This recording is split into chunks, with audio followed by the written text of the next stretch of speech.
مکان گروی رکھنا کیسا ہے؟ دیکھو بھائیو، گروی ہوتا ہے صرف اعتماد کے لیے، استعمال کے لیے نہیں۔ سمجھ آئی؟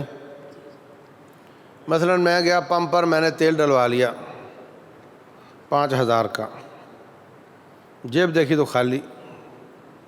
اب وہ لوگ مجھے نہیں جانتے، تو میں ان کو کہتا ہوں یہ 10,000 کی گھڑی لے لو، تو میں آپ کو پیسے دوں گا تو گھڑی لے لوں گا۔ یہ ہے گروی، اس لیے کہ ان کو اعتماد نہیں۔ اگر وہ مجھے جانتے ہیں، آپ میں سے کسی کا پمپ ہے، تو آپ کہو گے کوئی بات نہیں، آپ جاؤ پھر دے دینا، پھر آپ گھڑی نہیں لوگے مجھ سے۔ تو گروی ہوتا ہے اعتماد کے لیے، استعمال کے لیے نہیں۔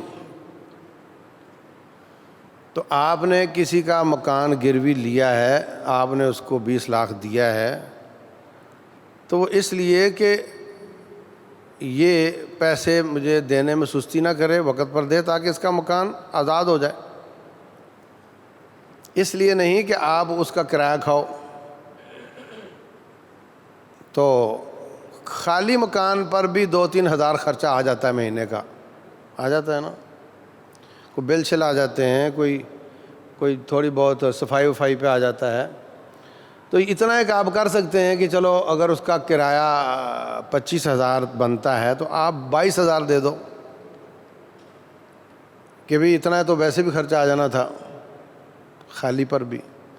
لیکن یہ نہیں صحیح کہ آپ 3,000 5,000 کرایہ دو اور باقی کھا جاؤ، یہ درست نہیں ہے۔